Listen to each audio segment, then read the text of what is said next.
Oke, teman-teman, apakah layarnya sudah terlihat? Sudah, Sudah, Bu. Bu. Sudah, Bu. Oke, oke. Terima kasih konfirmasinya, teman-teman. Ini karena pertemuan pertama, jadi saya mungkin akan menjelaskan dulu terkait dengan kontrak perkuliahan di mata kuliah ilustrasi pertemuan pertama ini. Oke, karena di semester pertama itu kita sudah pernah ketemu ya teman-teman ya di mata kuliah sketsa desain dan juga rupa dasar kalau tidak salah ya. Oke, oh Evelyn hadir ya. Oke, Evelyn sudah saya absen ya. Ah ya, makasih. Oke, sama-sama. Oke, saya perkenalan lagi mungkin sedikit ya. Nama saya Sofani Azhari, bisa dipanggil Bu Sofa. Kemudian saya itu bukan orang Jawa Timur ataupun Jawa Tengah, tapi saya dari Jawa Barat ya, Tasikmalaya, tepatnya di kota Tasikmalaya, itu sekitar 3 jam dari Bandung. Kemudian teman-teman juga nanti kalau misalnya mau chat saya, silakan menggunakan bahasa Indonesia aja ya. Tapi kalau misalnya pakai bahasa Jawa pun akan saya terima. Tapi mungkin saya mau tanya dulu ke Bu Rosa atau ke Pak Wicak terlebih dahulu artinya apa. Jadi karena saya masih belajar bahasa Jawa dan belum eh, terlalu fasih atau belum bisa berkomunikasi menggunakan bahasa Jawa. Teman-teman di sini ada yang dari Jawa Barat, kelas C ini? Ada nggak yang dari Jawa Barat? Akmal. Akmal Sudah, dari Bu. mana Akmal? Bukan saya, Bu. Tangerang, Bu. Jake, Bu, dari Cirebon, Bu. Oh, Akmal dari Tangerang. Ya, Apa, Tangerang Selatan kah? ke kota, Atau, Bu. oh Tangerang Kota, oke. Zaki dari mana Zaki? Dari Cirebon ya, Bu? Oh, dari Cirebon, oke. Cirebon tapi kan bahasanya masih Sunda Jawa nggak sih? Iya, Sunda Jawa. Oke, Campuran gitu lah. oke, campuran ya. Oke, terima kasih teman-teman dari Jawa Barat ya. eh Kemudian untuk background kuliah saya itu di Telkom University atau Universitas Telkom jurusan DKV. Kalau di Telkom itu ada konsentrasinya. Untuk konsentrasi saya itu manajemen desain. Saya lulus tahun 2017, kemudian melanjutkan master atau magister desain di ITB tahun 2018 sampai 2020. Kemudian untuk eh, experience-nya, ini saya pernah jadi intern di PT Telkom, kemudian asisten lecture atau ASDOS ya, ASDOS di Telkom. Kemudian saya juga pernah menjadi senior pattern designer atau yang mendesain pattern hijab punyanya dua orang influencer yaitu Gita Savitri dan Natasha Rizky. Jadi mungkin teman-teman yang berhijab eh, kenal dengan dua orang ini mungkin ya.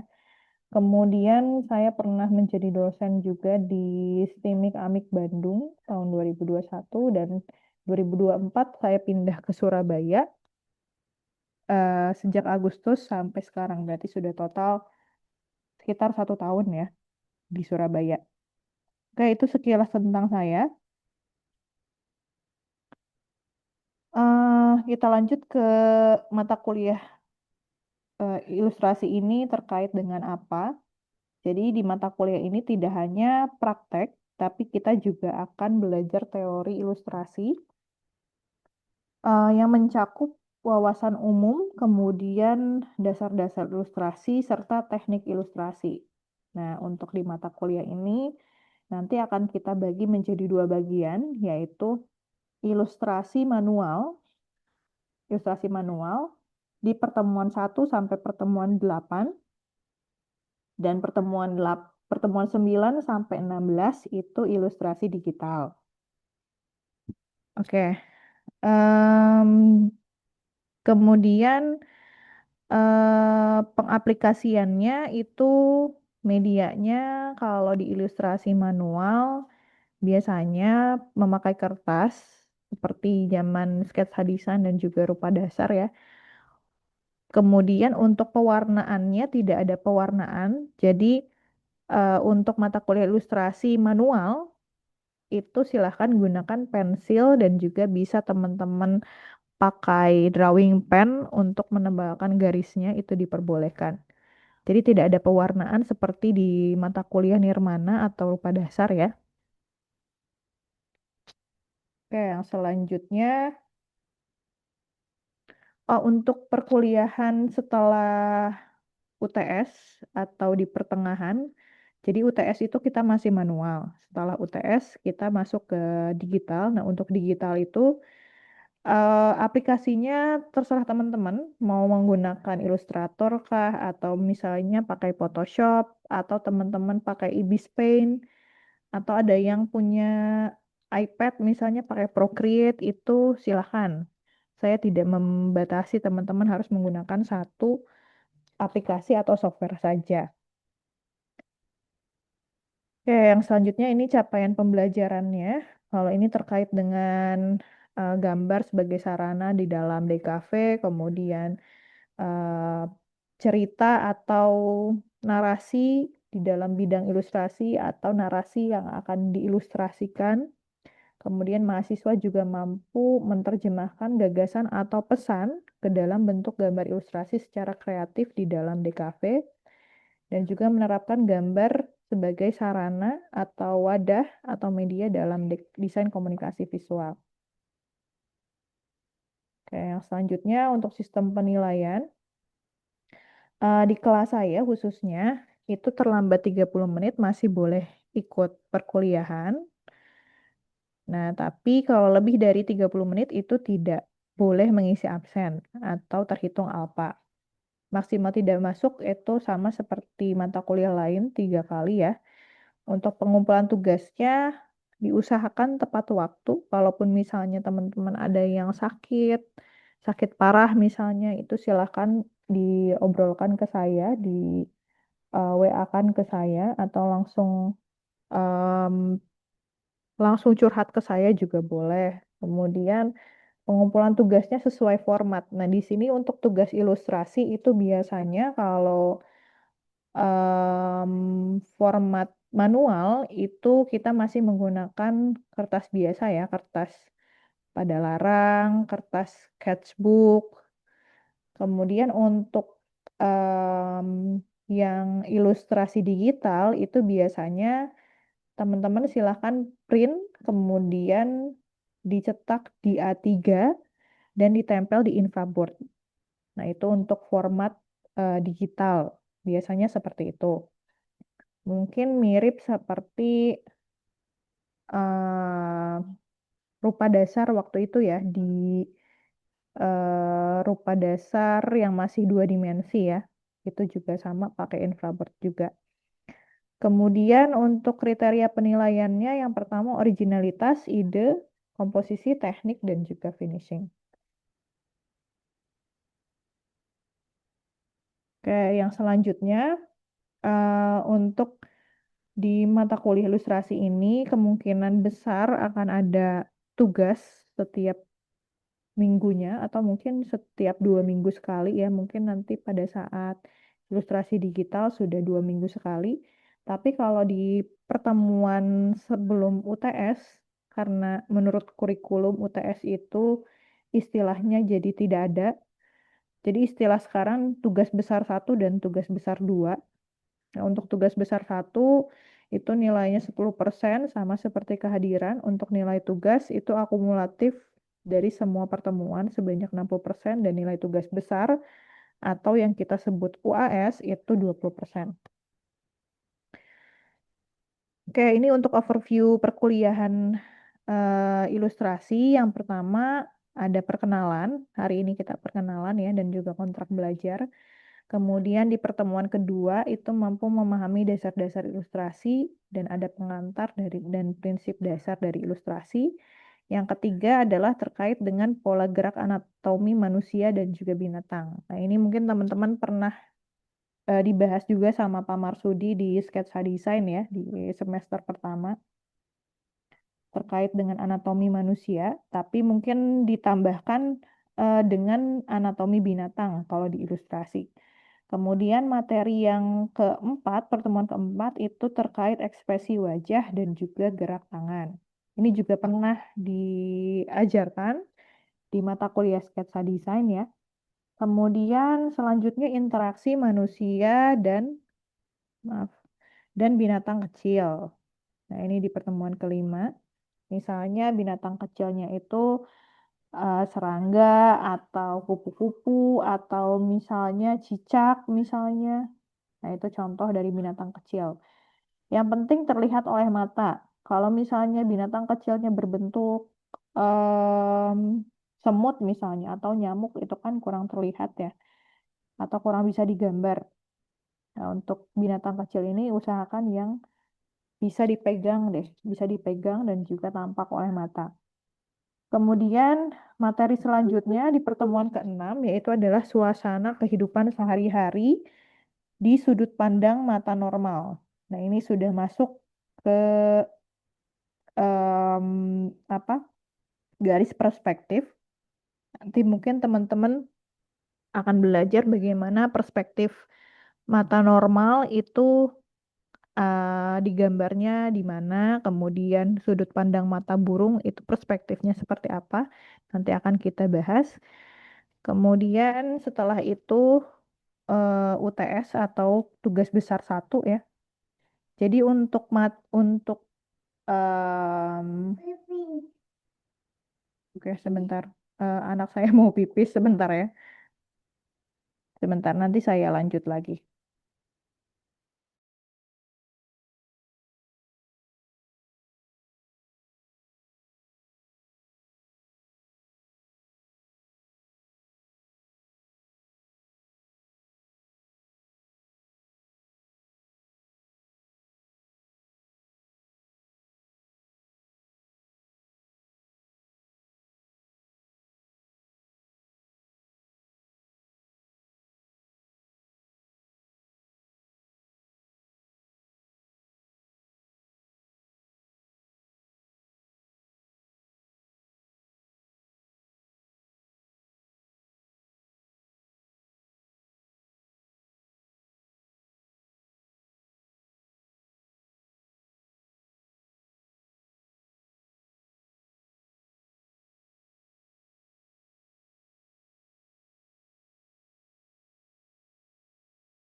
Oke, teman-teman, mohon maaf. eh Intermezzo sedikit. Tadi saya ke toilet dulu. Saya izin share screen lagi ya. Oke, itu tadi pertemuan ke 1 sampai 8 terkait dengan ilustrasi manual ya. Jadi materi-materi yang saya sampaikan tadi itu digambar menggunakan pensil dan juga kertas. Nah, untuk pensilnya silakan teman-teman sesuaikan aja. Kalau misalnya teman-teman mau gambarnya itu lebih tajam atau lebih tebal, silakan gunakan pensil 4B sampai 6B. Atau kalau teman-teman gambarnya nanti mau ditimpa sama drawing pen, itu bisa pakai HB atau 2B. Oke, kita lanjut ke materi setelah UTS atau setelah tugas besar 1. Materi untuk ilustrasi digital itu ada alih peran di pertemuan ke-9. Alih peran ini apa? Alih peran itu adalah peran balik antara manusia dengan binatang. Misalnya, mungkin teman-teman pernah lihat karyanya senior yang dipasang di Sinestesia. Ada karyanya senior itu terkait dengan alih peran binatang yang gambarnya itu ayam yang sedang menyetir truk, kemudian di belakangnya itu ada kandang manusia. Nah, itu contoh alih peran ya. Atau misalnya alih peran yang lain itu kayak raket nyamuk misalnya. Raket nyamuk itu dipegang oleh nyamuknya, kemudian manusia yang yang ditangkap gitu pakai raket nyamuk. Atau sambung ayam. Nah, ini kalau sambung ayam mungkin si ayamnya yang nontonin orang yang lagi kelahi misalnya gitu. Ada lagi yang mau menambahkan contohnya? Contoh dari alih peran atau peran balik antara manusia dan binatang yang biasanya kita lihat ya. Oke, Talita. Mungkin kurban, tapi yang menyembelih itu hewannya, yang disembelih Oke, manusianya. oke, boleh. Nah, ini memang untuk alih peran ini agak tricky ya karena kita pasti menggambar hal yang mungkin nadanya gore karena akan ada bersimbahan darah gitu kayak tadi kurban mungkin nanti pada saat menggambar mengilustrasikannya itu akan ada darah misalnya. Nah, itu sebetulnya bisa teman-teman gunakan dengan pendekatan kartun misalnya. Si gambarnya itu ilustrasinya kartun supaya tidak terlalu gore ya atau tidak terlalu sadis ya. Oke, ada lagi teman-teman yang mau mencontohkan alih peran? Mungkin kayak misal kita kalau ke kebun binatang itu jadi kayak kebun manusia gitu. Jadi yang kita lihat, apa yang dilihat itu manusia, terus yang lihat itu hewan gitu. Oke, bisa. Atau misalnya atraksi gajah, misalnya di kebun binatang, itu gajah-gajahnya yang nonton, tapi yang dipertontonkan itu adalah atraksi manusia, gitu ya, Evelyn ya. Iya, Bu. Oke, itu juga bisa ya. Atau contohnya sirkus misalnya. Sirkus, sirkus binatang ya khususnya ya. Mungkin nanti si binatangnya yang jadi eh, apa yang jadi penonton, kemudian manusianya yang jadi objek sirkusnya. Itu juga bisa. Oke, terima kasih teman-teman yang sudah mencontohkan beberapa ya. Kemudian di pertemuan ke-11 ada materi terkait dengan fantasi simbolik tentang cinta. Nah, kalau ini mungkin agak cringe ya, tapi ini tuh materinya dari Pak Hendro sebetulnya. Nah, untuk perkuliahan ilustrasi ini saya mengampu dari kelas kalian, kelas C sampai kelas I, dan Pak Hendro itu masih mengampu di kelas A dan juga kelas B. Nah, jadi masih ada 2 dosen yang mengampu mata kuliah ini. Jadi saya mengikuti senior yaitu Pak Hendro, walaupun beliau sudah sebetulnya sudah pindah home base menjadi korprodi di D4 atau di vokasi ya di Ketintang sana. Tapi beliau juga masih mengajar di DKV sini. Oke, ini terkait dengan fantasi simbolik tentang cinta. Mungkin teman-teman pernah mendengar istilah-istilah terkait dengan percintaan ya. Contohnya, apa ya yang ngehits tuh cinta beda agama atau apa lagunya apa Akmal tahu nggak lagunya? Mangu, mangu. Mangu, oke. Anu, Mangu, kenapa Evelyn menangis? Evelyn apakah mengalami mangu? bisa jadi, Bu. Oke, bisa jadi.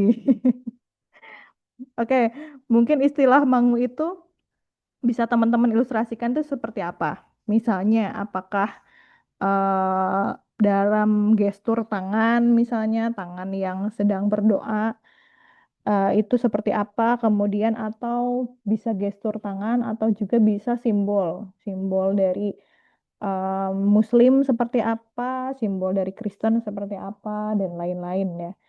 Itu bisa digambarkan atau diilustrasikan. Diilustrasikan dalam bentuk yang mungkin teman-teman punya point of view yang berbeda ya terkait dengan cinta beda agama atau mangu itu ya. Kemudian mungkin teman-teman juga tahu istilah soulmate misalnya atau yang kekinian tuh apa ya? Red string theory misalnya. Nah, itu juga bisa teman-teman gunakan kemudian gimana sih cara mengilustrasikan red string theory itu gitu. Bisa itu juga. Atau ada contoh lain nggak teman-teman? Istilah-istilah terkait dengan percintaan Gen Z saat ini. Ada istilah lain kah?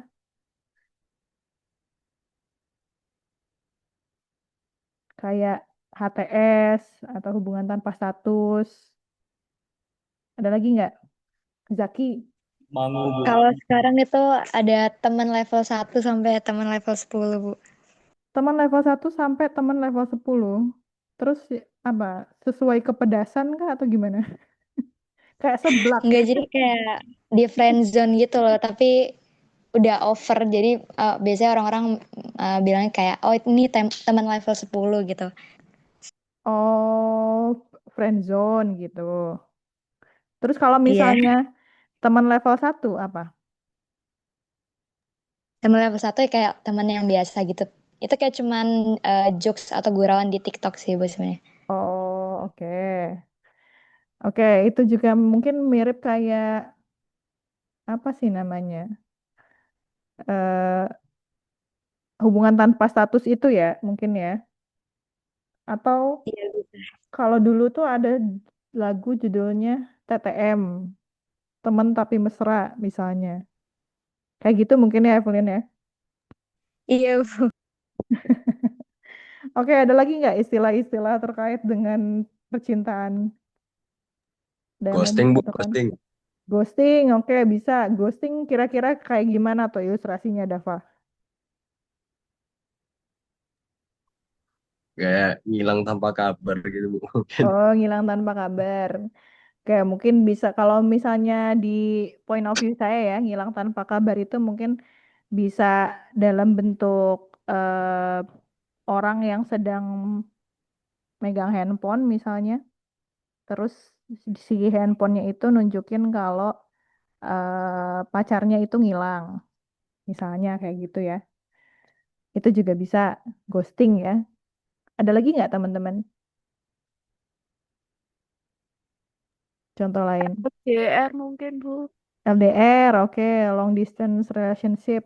Mungkin kalau misalnya Talita LDR sama siapa? Talita LDR sama siapa, Talita? Nggak sama siapa-siapa sih. Oh, nggak sama siapa-siapa. Talita orang mana? Orang Surabaya kah? Iya, saya Surabaya asli. Oh, Surabaya asli. Oke, nggak apa-apa. Mungkin Talita LDR sama artis K-pop misalnya. Itu juga bisa. Misalnya sama artis K-pop antara Indonesia dan Korea. Misalnya ya. Aku nggak tahu kalau Talita ini K-popers apa enggak. Tapi ini contoh aja.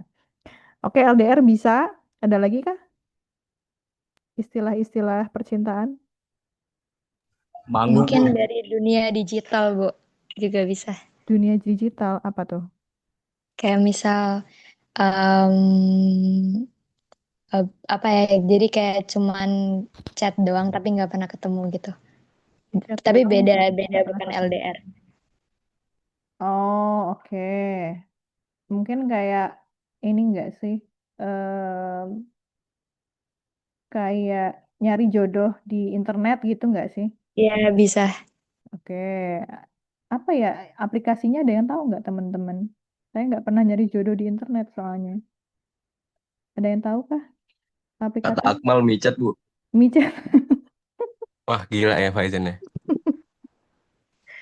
Micet bukannya yang joget-joget itu nggak sih? Bukan ya? Oke, ada yang tahu nggak istilah sosmednya? Bumble nggak sih? Bumble. Mungkin cinta bersemi di Bumble misalnya. Itu juga bisa dijadikan sebagai istilah ya. Oke, terima kasih teman-teman atas contoh-contoh istilahnya ya.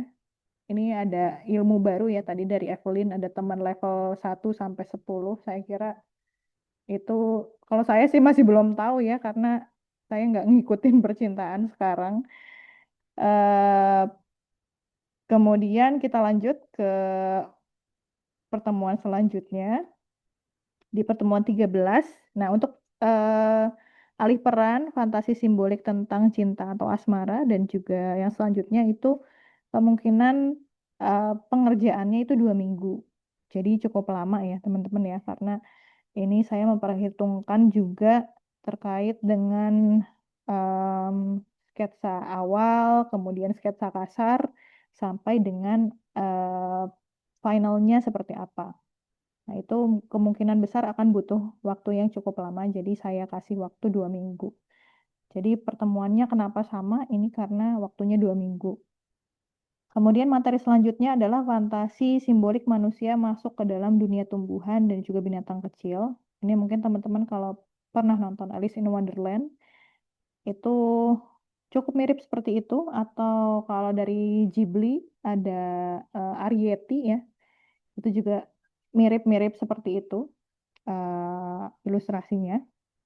Kemudian yang ke-15, nah ini masih kami perdebatkan atau saya dan Pak Hendro perdebatkan untuk materi di pertemuan 15 ini, apakah menggambar karikatur tokoh idola dengan karikatur diri sendiri atau menggambar karikatur dosen disandingkan dengan karikatur sendiri. Misalnya teman-teman menggambar DPA-nya siapa teman-teman kelas C ini? Pak Rois. Pak Rois. Rois, oke. Mungkin teman-teman menggambar karikaturnya Pak Rois, kemudian di sampingnya itu adalah teman-teman, misalnya di sampingnya Akmal. Pak Rois kan biasanya mengampu komputer grafis, dia pakai laptop atau dia pakai kamera kayak, atau kalau misalnya Pak Widian apa, karena dosen fotografi misalnya, jadi pakai kamera atau apa namanya, atau handycam misalnya, atau digicam dan lain-lain ya. Nah ini tapi masih saya perdebatkan dengan Pak Hendro apakah jadi atau tidak, tapi nanti akan saya kabari lebih lanjut. Oke, itu tadi terkait dengan sekilas dari mata kuliah ini. Apakah ada yang mau ditanyakan sebelum ke materi selanjutnya? Ada yang mau Saya, ditanyakan? Bu. Oke, siapa saya itu? Julian. Iya. Gimana Julian? Izin bertanya soal ukuran kertasnya, apakah ada ukuran tertentu untuk yang 3D ya? Itu kan nanti kan dipakai kertas. Itu apakah ada ukuran tertentu, apa A3 atau semacamnya? Terus yang kedua, apakah ada acc sketsa sebelum diselesaikan untuk ilustrasinya? Yang ketiga, apakah PPT-nya boleh diminta ke grup, Bu, di-share ke grup? Sekian itu saja sih Bu. Oke, terima kasih Julian atas pertanyaannya. Yang pertama untuk terkait dengan kertas, mungkin nanti kertasnya itu sama seperti mata kuliah rupa dasar ya. Jadi kertasnya masih bisa minta dari prodi ya. Ukurannya A3 plus biasanya. Kemudian tadi apalagi pertanyaannya Julian? Eh, Sebentar Bu. Tadi apakah ada asesian sketsa? Oh, ACC sketsa. Oke. Ada. Untuk ACC sketsa pasti akan selalu ada sebelum teman-teman masuk ke sketsa finalnya ya. Misalnya tadi kalau sketsa anatomi tubuh misalnya, nanti gesturnya seperti apa, silakan di-ACC-kan dulu ke saya. Gitu ya, Julian ya. Ada lagi pertanyaannya, Julian? Sama satu lagi minta PPT-nya yang tadi yang di-set di grup sama nanti materinya apakah diperbolehkan Bu? Oke, boleh. Untuk materinya nanti akan saya share di LMS ya, teman-teman ya. Baik Bu, terima kasih. Oke, ada lagi yang mau ditanyakan?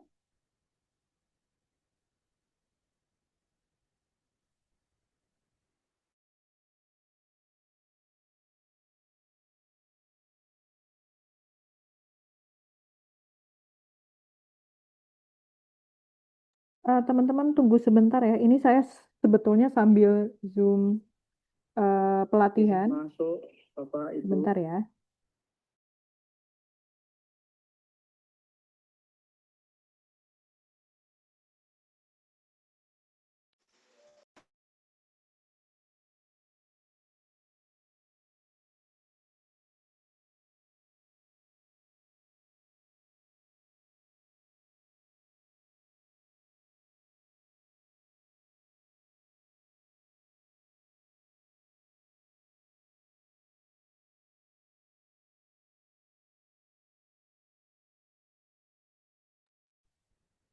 Oke, ada lagi kah teman-teman yang mau bertanya?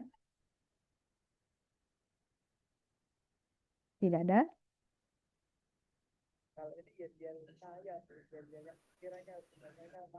Oke, kalau tidak ada, kita lanjut ke materi selanjutnya ya, teman-teman ya. Ini sebetulnya ada dua materi karena em, hari ini tuh harusnya kan pertemuan kedua, tapi karena minggu lalu itu diliburkan, jadi saya padatkan di hari ini. Sebentar, saya share dulu. Oke, teman-teman apakah sudah mengecek LMS-nya masing-masing? Sudah cek tugasnya ya?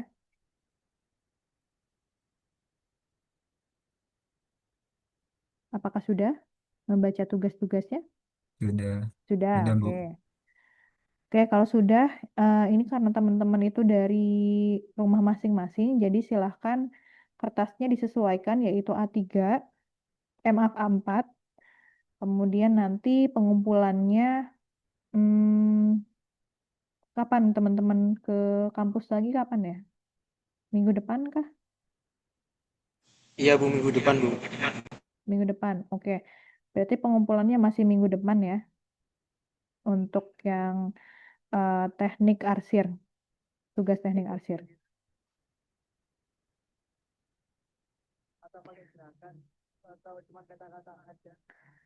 Oke, apakah PPT-nya sudah terlihat? Sudah Bu. Sudah Bu. Sudah, oke.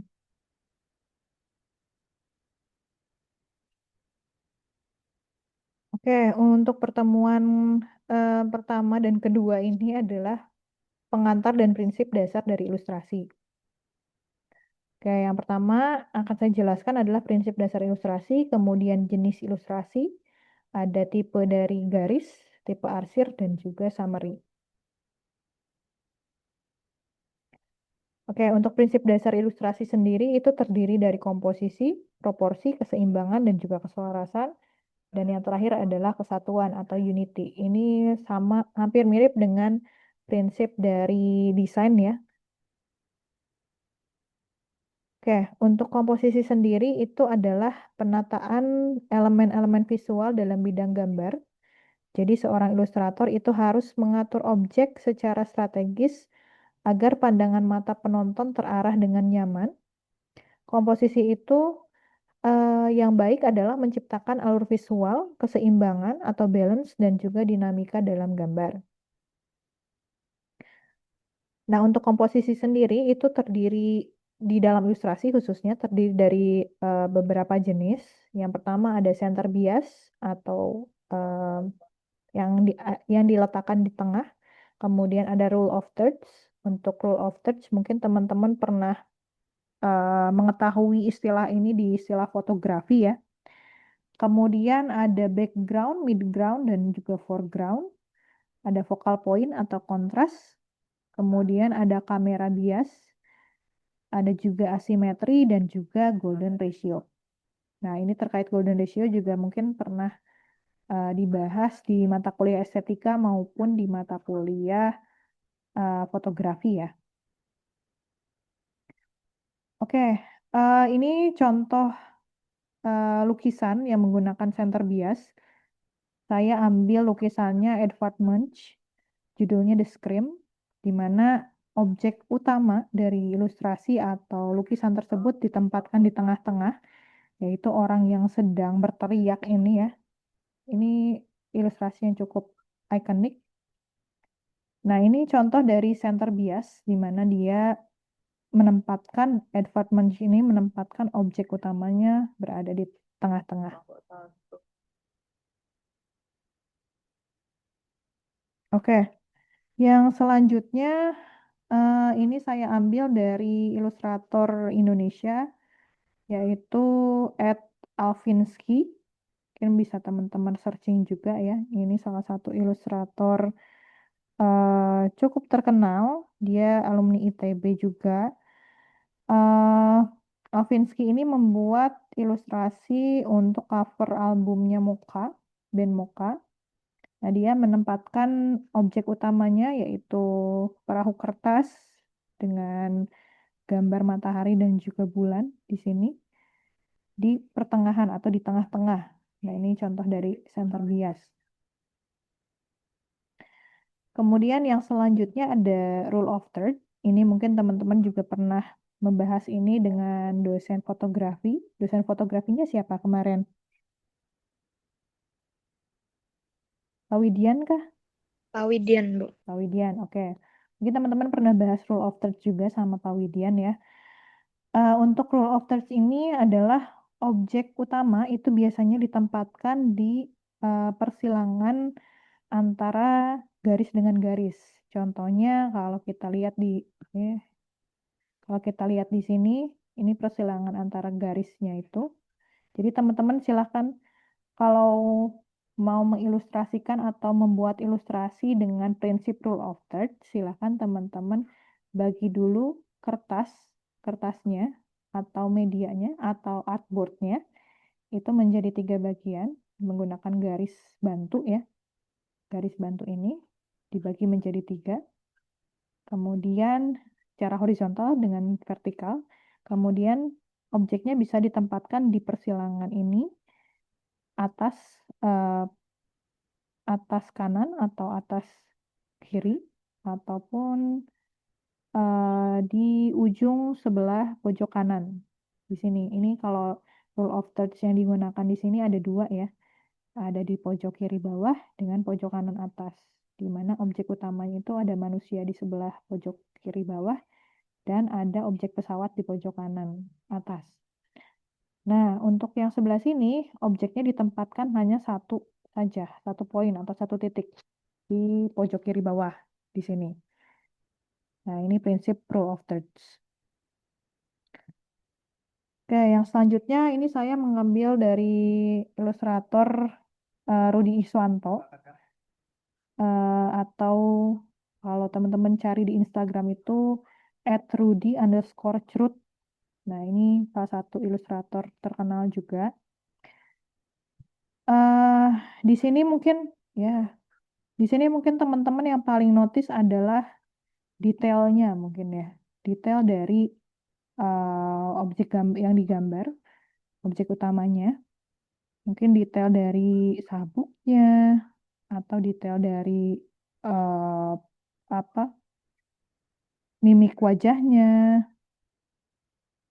atau detail dari shadingnya atau shadow yang ada di celana dengan shadow yang ada di perutnya ini kan berbeda ya. Nah, tapi kalau kita breakdown, sebetulnya ada 3 layer di sini, yaitu ada background di belakang, yang paling belakang, kemudian ada midground dan juga ada foreground. Foreground ini si objek manusianya ya. Nah, untuk midground dan juga background itu biasanya digambarkan lebih istilahnya itu out of focus atau lebih samar dibandingkan dengan foreground. Nah, di sini di midground itu terlihat kalau si tokoh atau objek yang ada di belakang objek utama itu lebih detailnya lebih lebih kurang dibandingkan dengan detail dari foreground. Kalau yang di background itu bahkan lebih nggak terlalu detail lagi atau di sini kalau kita istilahkan dengan bahasa fotografi adalah bokeh. Jadi istilahnya masih samar di background. Dan juga di midground ini juga agak samar tapi masih terlihat ya. Sedangkan di foreground atau di layer paling atas itu detailnya sangat terlihat jelas. Nah, coba kita lihat.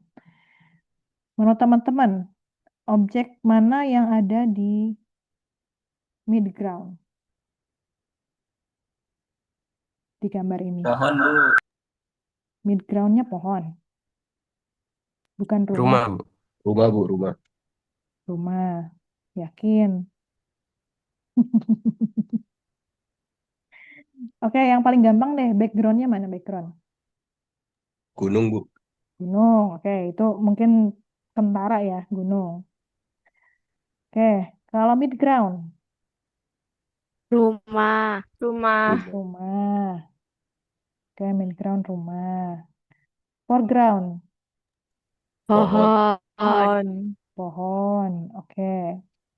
Nah, sebetulnya ini bisa jadi terbalik. Si foregroundnya yang diperjelas adalah bisa jadi rumahnya ataupun si midgroundnya itu bisa jadi pohonnya. Si pohonnya mungkin nanti bisa di blur ya untuk jadi midground gitu. Jadi sebetulnya ini masih ambigu si apa namanya si ilustrasi ini. Jadi si rumahnya bisa midground ataupun bisa jadi foreground.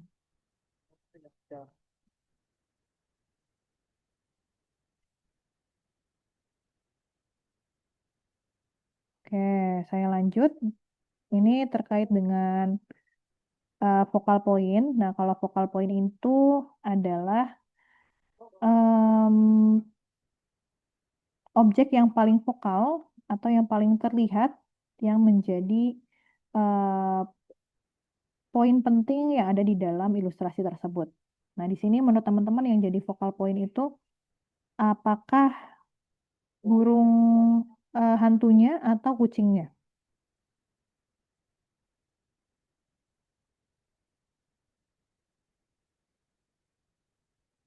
Halo?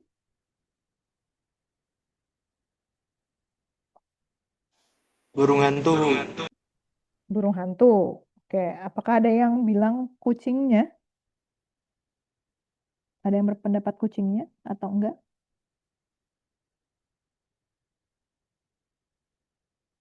Oke, walaupun di sini sebetulnya yang digambarkan lebih detail itu adalah si gambar burung hantunya ya. Tapi sebetulnya focal point-nya adalah si kucingnya. Kenapa? Karena warnanya itu berbeda dibandingkan dengan warna si burung hantunya. Warnanya kan dibuat biru ya. Ini menjadi eh, apa namanya focal point-nya dari ilustrasi Rudi Iswanto ini atau Rudi Curut ini. Oke, kemudian ini saya ambil contoh lagi untuk komposisi kamera blur. Di sini saya ambil contoh ilustrasinya Wastana Haikal. Mungkin teman-teman bisa searching ya, @Wastana Haikal. Dia ilustrator juga dari Bandung. Saya juga pernah ketemu sama Wastana Haikal ini. Dia itu yang jadi em, apa? Yang saya wawancarai untuk tugas akhir. Nah, si Wastana Haikal ini pernah saya wawancara untuk tugas akhir saya. Kebetulan tugas akhir saya waktu pas S1 itu adalah buku cerita anak. Jadi saya mencoba reach out Wastana Haikal untuk menjadi apa? Untuk saya wawancarai gitu. Nah, untuk kamera blur ini Wastana Haikal ini mengambil kamera blur atau eh, objek yang bokeh itu di paling depan, di mana di bawah ini ya. Kemudian fokus utamanya adalah di orang ini atau objek orang perempuan ini ya. Nah, ini contoh kamera blur di mana si layer paling depan itu layer paling depan bisa juga layer paling belakang itu bisa dibokehkan atau di fokusnya bisa disamarkan. Ini contoh kamera blur mirip-mirip seperti fotografi sebetulnya. Selanjutnya adalah asimetris. Nah, untuk asimetris ini adalah teman-teman menggunakan garis yang tidak simetris atau horizonnya itu miring. Contohnya di sini kalau kita lihat dari gambar ini adalah si eh, lantainya itu tidak simetris. Jadi dia menyamping ya lantainya itu. Sehingga semua objeknya itu ikutan. Contohnya si judulnya ini atau si teksnya itu mengikuti garis garis lantainya karena dia asimetris. Ini contoh dari ilustrasi asimetris. Nah, selain asimetris, menurut teman-teman di ilustrasi ini pakai komposisi apa?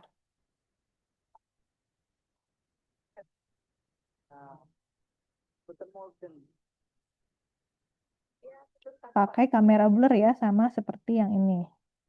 Nah, di sini yang diblurkan mungkin di sini terlihat ada gambar sayap burung mungkin di sini ya. Karena tidak terlihat jelas. Di sini ada sayap burungnya. Diblurkan atau di out of focuskan di layer paling depan. Oke, yang selanjutnya ada em, ini golden ratio ya. Golden ratio ini juga bisa digunakan sebagai komposisi ilustrasi teman-teman. Terkait dengan golden ratio ini sebetulnya mungkin pernah dibahas di estetika maupun di fotografi, tapi biasanya memang golden ratio ini menyangkut dengan prinsip matematis juga karena bisa dihitung ya. Biasanya kalau di golden ratio ini pernah digunakan oleh beberapa seniman juga, seniman zaman entah itu Renaissance atau sebelum Renaissance dan lain-lain. Nah, si prinsip golden ratio itu memang sudah diperhitungkan bahwa hitungan ini adalah hitungan yang bisa dikatakan sebagai yang paling estetis atau yang paling indah. Jadi kalau teman-teman lihat bentuk-bentuk alam seperti cangkang keong itu kan menganut prinsip golden ratio ya. Atau teman-teman pernah lihat posternya, poster filmnya Sore, nah itu juga pakai golden ratio. Karena kan di situ pakai objek tangga yang melingkar ya, itu juga termasuk prinsip golden ratio. Oke, ini karena ada video sebetulnya, tapi nanti akan saya bagikan di LMS saja untuk videonya. Silakan teman-teman akses di LMS untuk link videonya nanti akan saya sertakan di LMS. Tapi karena untuk mempersingkat waktu, videonya tidak akan saya tontonkan ya. Silakan nanti ditonton sendiri-sendiri. Oke, yang selanjutnya untuk prinsip ilustrasi selanjutnya adalah proporsi. Untuk proporsi itu adalah perbandingan ukuran antara satu bagian dengan bagian lain pada suatu objek atau antara beberapa objek dalam satu bidang karya. Di dalam ilustrasi, proporsi itu digunakan untuk menciptakan keseimbangan visual, kesan realisme, atau efek distorsi yang diinginkan. Fungsi yang pertama dari proporsi adalah menentukan kerealistisan bentuk. Nah, proporsi yang tepat itu dapat membuat objek itu terlihat alami sesuai persepsi mata manusia. Contohnya misalnya objek apel misalnya, buah apel. Itu kan kalau sesuai dengan bentuk realistisnya adalah bulat atau lingkaran ya. Kalau kita gunakan bentuk apelnya itu menjadi kotak misalnya, itu kan tidak proporsional atau tidak realistis ya, karena memang objek alaminya apel adalah lingkaran. Yang selanjutnya adalah menciptakan penekanan visual. Nah, objek yang lebih besar akan menjadi pusat perhatian. Misalnya, contohnya ilustrasi timun mas, misalnya. Itu kan, timun mas itu kan dikejar oleh raksasa ya. Nah, si raksasa itu objeknya notabene lebih besar dibandingkan dengan timun masnya. Nah, ini bisa jadi penekanan visual juga. Kemudian yang ketiga, menyampaikan karakter atau mood. Proporsi tubuh yang lebih panjang itu bisa juga memberikan kesan elegan. Contohnya proporsi tubuh di ilustrasi fashion atau fashion designer ya. Itu biasanya kan proporsinya tuh si kakinya lebih meliuk-liuk dan panjang ya. Nah, itu kenapa? Karena untuk memberikan kesan elegan.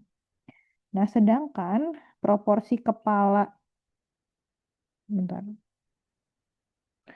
proporsi kepala yang besar atau contohnya itu adalah karikatur misalnya, itu bisa memberikan kesan yang lebih lucu atau kekanak-kanakan. Dan yang terakhir adalah mengatur skala dalam komposisi. Jadi kita bisa memperkuat persepsi jarak dan kedalaman dengan mengatur skalanya. Oke, di sini teman-teman apakah pernah melihat gambar karikatur? Menurut teman-teman itu proporsional atau enggak? Nggak proporsional, Bu. Kenapa, Sabita? Biasanya kalau karikatur yang pernah aku lihat itu bagian mukanya itu lebih besar daripada badannya itu. Terus Oke, ekspresinya lebih kayak lucu dan ya lucu gitu.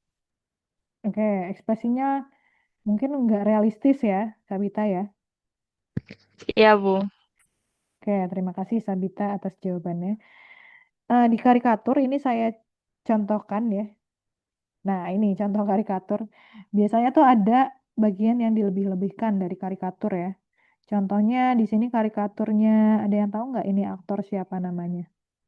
Yang pakai kacamata ini. Gak ada yang tahu ini siapa? Yang main Mission Impossible. Tom Cruise bukan? Tom Cruise, betul. Betul, ini aktor Tom Cruise yang sedang tersenyum, apa ya, kelihatan gigi. Kemudian di gambar karikaturnya itu malah si giginya ini yang diperbesar ya. Jadi senyumnya itu kayak giginya yang paling gede gitu dibandingkan dengan bibirnya. Nah, biasanya ada sesuatu hal yang dimetaforakan atau dilebih-lebihkan atau dihiperbolakan ya, maaf.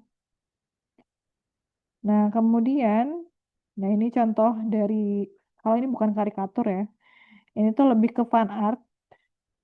Dulu si akun VBDXOXO ini pernah ngehits juga karena dia menggambar fan art orang-orang terkenal. Contohnya ini Lucinta Luna ya, yang kemarin demo. Itu menggambarkan Lucinta Lunanya itu matanya lebih besar, kemudian bibirnya juga lebih besar. Yang selanjutnya, nah yang selanjutnya ini ada, bentar. Yang selanjutnya ini ada gambarnya Roy Kiyoshi ya. Ini juga digambarkan dengan tidak proporsional tentu saja.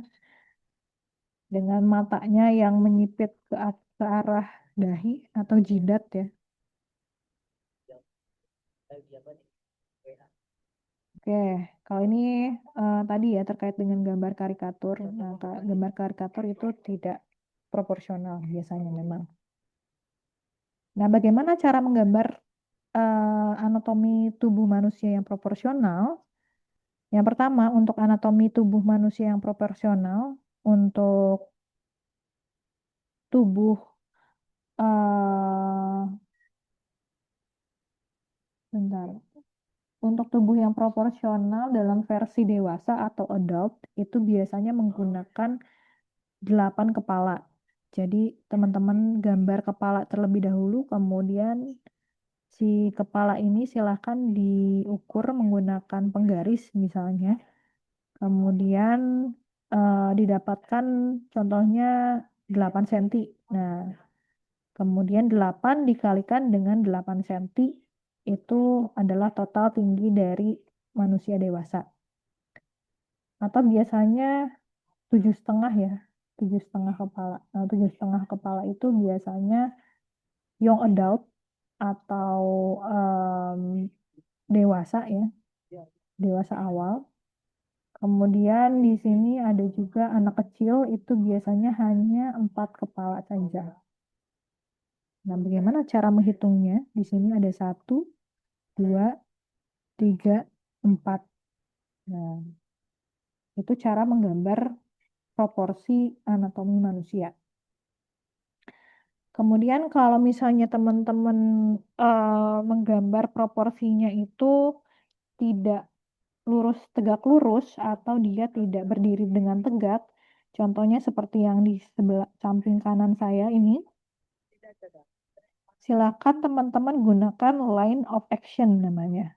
Nah, line of action itu apa? Line of action adalah garis bantu di mana garis tengah ini itu digunakan sebagai garis yang sesuai dengan lekuk tubuhnya.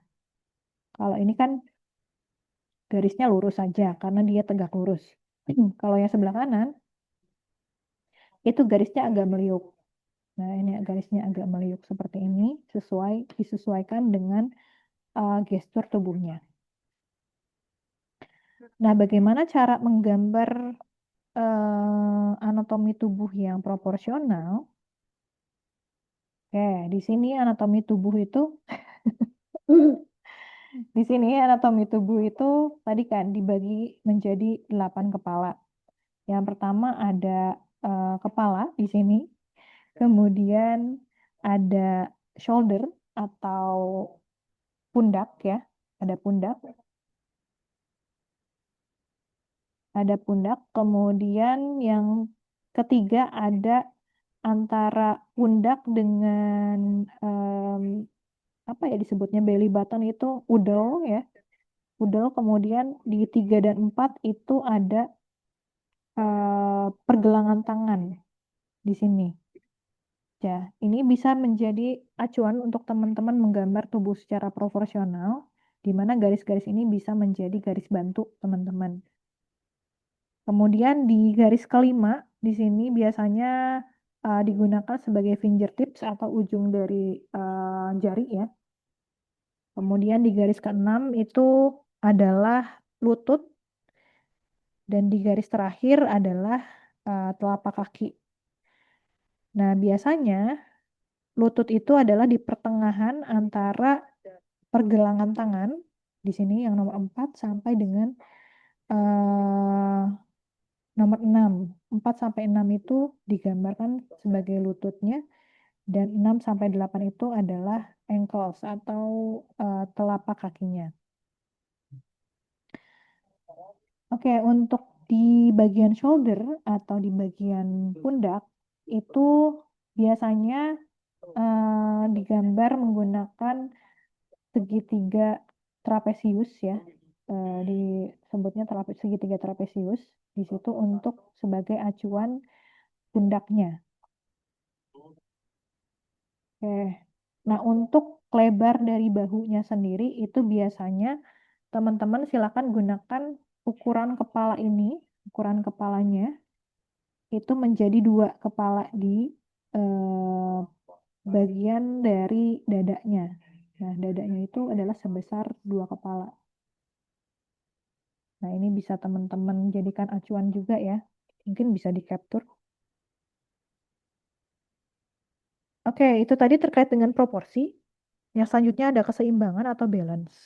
Keseimbangan itu adalah pembagian bobot visual yang merata sehingga karya itu terasa stabil dan juga nyaman dilihat. Bobot visual di sini bukan hanya ukuran, tapi juga dipengaruhi oleh warna, kontras, tekstur, dan juga posisi.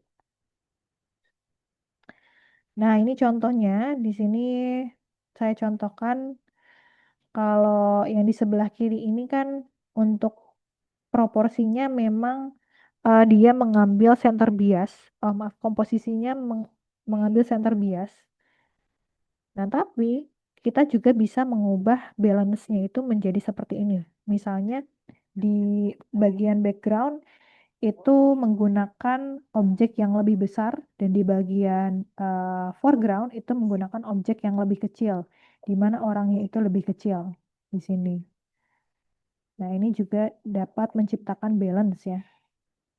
Dan di yang lain juga bisa teman-teman gunakan sebagai acuan untuk menciptakan keseimbangan atau balance.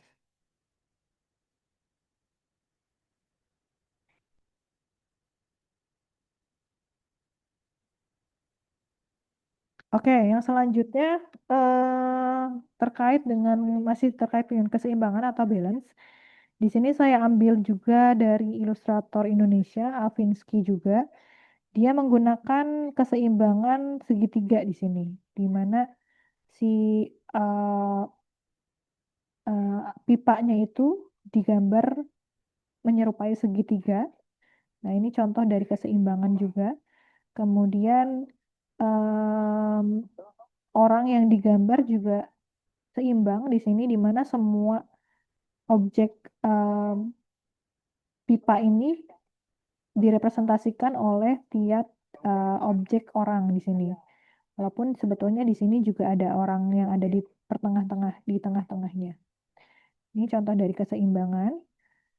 Kemudian yang selanjutnya adalah keselarasan. Nah, kalau ini adalah kesesuaian atau kesatuan antara elemen visual yang membuat karya itu terlihat serasi dan juga menyatu. Nah, keselarasan itu dicapai jika warna, bentuk, tekstur, atau gaya itu saling mendukung, tidak saling bertabrakan. Contohnya misalnya keselarasan itu teman-teman menggambar realis misalnya, gayanya realis. Nah, tapi ternyata si backgroundnya itu teman-teman gambarkan kartun. Itu kan tidak selaras ya. Berarti kan si backgroundnya ini harus menyesuaikan dengan gambar realis yang ada di foreground teman-teman ya. Nah, untuk backgroundnya disesuaikan saja menjadi realis. Jadi tidak, kalau misalnya gambarnya menjadi kartun, itu kan tidak selaras ya teman-teman ya. Oke, teman-teman ada yang pernah melihat film ini?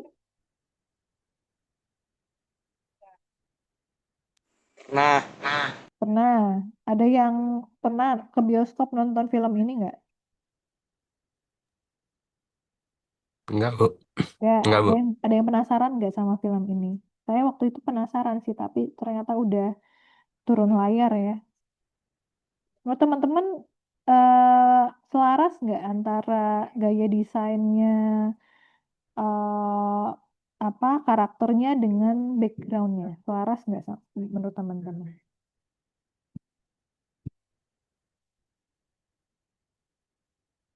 Menurut Sabita, selaras nggak? Enggak sih Bu menurut saya. Kenapa nggak selaras? Yang pertama itu apa ya, backgroundnya kan kayak nyata banget, kayak Hmm, foto asli ya, tapi karakternya itu kayak karakter kartun banget gitu, kayak nggak difilter dulu atau gimana gitu. oke. Itu sih. Oke, berarti kesimpulannya kurang selaras ya dengan antara background dengan karakternya. Oke, terima kasih Sabita. Nah, ini juga contohnya ya, kayak eh, karakter, mungkin salah satu karakter utamanya dari film ini tuh kurang selaras gaya desainnya atau gaya ilustrasinya dengan si tokoh-tokoh figuran yang ada di belakangnya. Ini juga mungkin contoh dari ilustrasi yang tidak selaras ya. Oke, teman-teman, sebelum kita lanjut ke kesatuan, saya izin sebentar untuk masuk ke Zoom pelatihan saya sebentar, mungkin sekitar 10 menit ya. Mohon ditunggu sebentar ya.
Oke, teman-teman, mohon maaf, saya lanjutkan dulu karena di Zoom pelatihannya masih belum mulai. Oke, kita lanjut ke kesatuan. Untuk kesatuan itu adalah prinsip desain atau ilustrasi yang membuat seluruh elemen dalam karya itu terlihat menyatu dan saling berhubungan, sehingga menciptakan satu kesan visual yang utuh. Dengan kesatuan, karya itu tidak terasa terpisah-pisah atau acak, melainkan memiliki flow yang terintegrasi. Nah, ini contoh dari kesatuan. Ada yang tahu ini lukisan dari siapa? Ada yang tahu ini lukisannya siapa? Pak Afif nih. Mungkin hasil diskusinya kelompok 2 di sini ada Pak Wildan, Quraisya, Rahmawati. Nggak ada yang tahu ini lukisannya siapa. Dia terkenal loh. Maaf Bu Sofa, ini di saya kayak slide-nya belum keganti. Di teman-teman keganti apa belum? Belum. Belum keganti. Oke. Oke, sebentar saya stop dulu. Bu Aulia Putri. Bentar.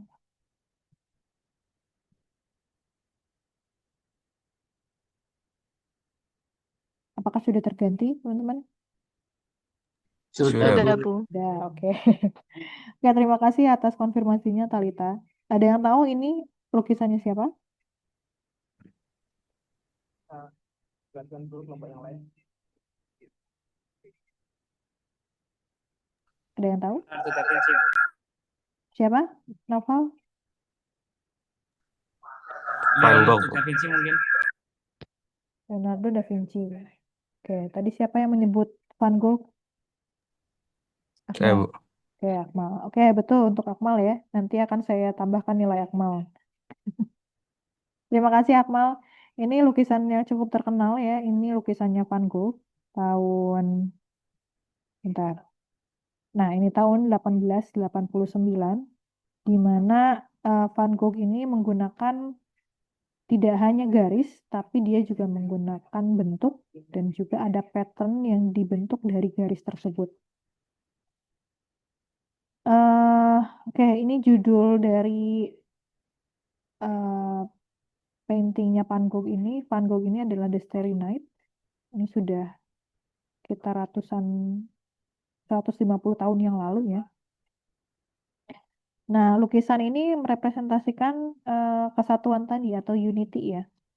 Selain dari unity, Van Gogh ini menggunakan rule of third, di mana di pojok kiri bawah ia gunakan sebagai persimpangan untuk membuat gambar atau ilustrasinya. Kemudian di sebelah kanan atas itu menggunakan bulan sabit sebagai rule of third di pojok kanan atas. Oke. Yang selanjutnya ada jenis-jenis ilustrasi.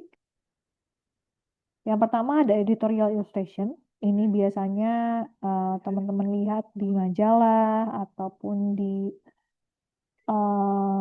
magazine atau magazine itu zine ya, di zine atau misalnya di buku, itu juga contoh dari editorial illustration. Ini saya ambil ilustrasinya Crocs, brand Crocs. Kemudian ada juga ilustrasi dari majalah Tempo. Nah, ini dia di majalah Tempo ini ilustrasinya memang eh, apa diperlihatkan di sampulnya ya. Kalau di kalau yang Crocs ini kalau tidak salah memang ada di store-nya atau di store Crocs-nya. Oke, yang selanjutnya ada jenis ilustrasi selanjutnya ada picture storybook illustration. Ini saya ambil dari contoh Mizan ya. Mizan itu salah satu penerbit yang banyak sekali mengeluarkan buku cerita anak atau picture storybook illustration. Nah, sebelah kanan itu adalah TA saya sendiri, yaitu buku cerita anak terkait dengan pubertas anak perempuan ya. Dulu judul TA saya adalah perancangan buku ilustrasi anak untuk usia 10 sampai 15 tahun, pengenalan menark atau pubertas awal yang terjadi pada anak usia 10 sampai 15 tahun. Yang selanjutnya, jenis selanjutnya itu ada commercial illustration. Nah, ini biasanya dikomersilkan atau diperdagangkan ya. Contohnya di sini saya ambil Airbnb sama brand Bang Bang. Nah, ini dikomersilkan di entah itu di sosial medianya ataupun di platform Airbnb-nya atau di aplikasi Airbnb-nya.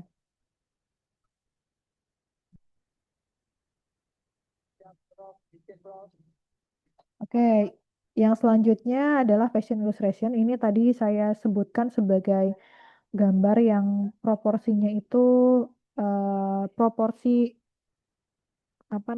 proporsi kakinya itu lebih panjang dibandingkan dengan badannya ya. Karena memang biasanya di fashion illustration itu menggambarkan yang didetailkan adalah gambar di detail bajunya. Sehingga digambarkan sebagai gambar yang elegan. Oke, yang selanjutnya ada pattern illustration. Nah, ini juga saya pernah menggambar pattern di hijab. Kemungkinan sama seperti ini. Jadi biasanya untuk pattern illustration itu diulang ya, atau gambar atau ilustrasinya itu repetitif. Contohnya yang sebelah kiri itu kita lihat di si objek gambarnya itu berulang sampai membentuk sebuah pattern. Nah, ini juga sama di sebelah kanan.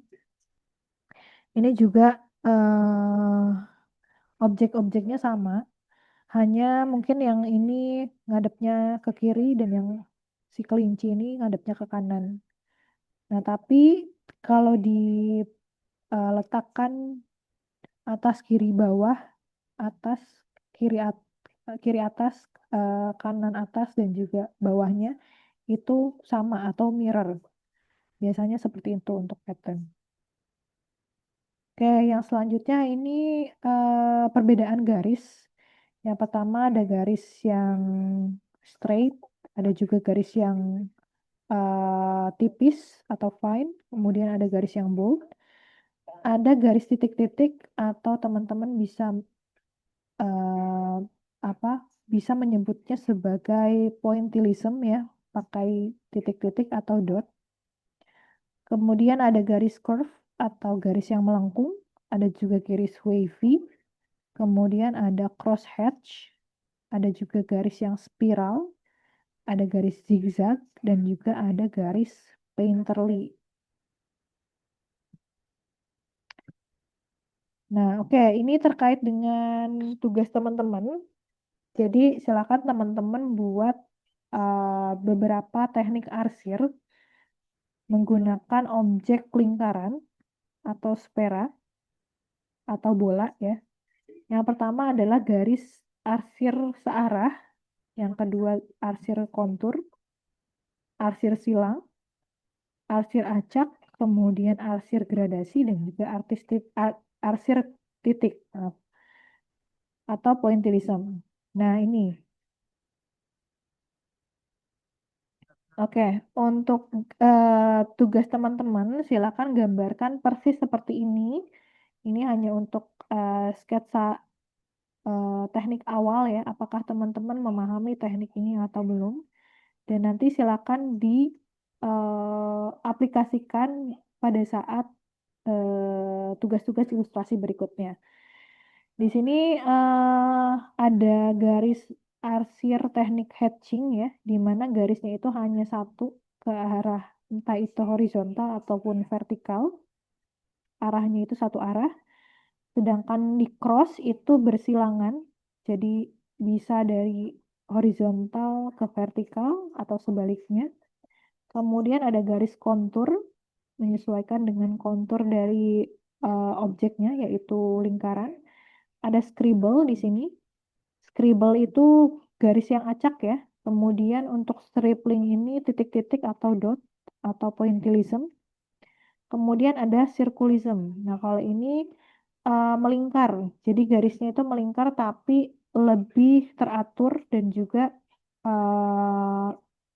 untuk size-nya itu lebih kecil dibandingkan dengan scribble. Nah, kalau scribble itu lebih acak dibandingkan dengan circulism. Terlihat ya perbedaannya. Ini lebih acak, ini lebih teratur.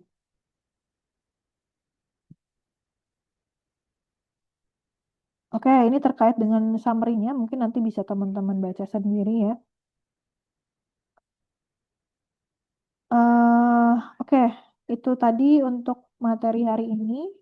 Untuk tugasnya sudah saya share di LMS. Apakah ada yang mau ditanyakan terlebih dahulu, teman-teman? Saya Bu, Oke, Julian. izin tanya untuk ini kan pengerjaannya pasti di kertas kan ya. Nah, itu Betul. apakah ada garis tepinya yang akan diterapkan Bu? Terus Mhm. nanti kan kayak penempatan apa namanya identitas juga di belakang itu di sebelah mana ya Bu? Ini kurang jelas soalnya yang di sebelah itunya. Terima kasih. Oke. Oke, untuk garis tepi itu kemarin saya sampaikan ke kelas lain adalah 2 cm. Jadi silakan boleh diikuti 2 cm setiap garis tepinya. Kemudian kemudian untuk apa tadi selain garis tepi? Maaf, Julian. Penempatan identitas Bu. Oh, penempatan identitas. Penempatan identitas silakan teman-teman dibalik aja kertasnya itu di pojok kanan. Pojok kanan bawah, maaf. Pojok kanan bawah ya. Oke, sudah cukup, Julian? Iya Bu, terima kasih Bu. Oke, ada lagi teman-teman yang mau ditanyakan? Ibu, punten, mau nanya. Iya, silakan Zaki. Jadi buat tugas yang pertama ini kan buat minggu depan ya, Bu. Nah, Mhm, termasuknya kita tuh jadi kelas yang ketinggalan.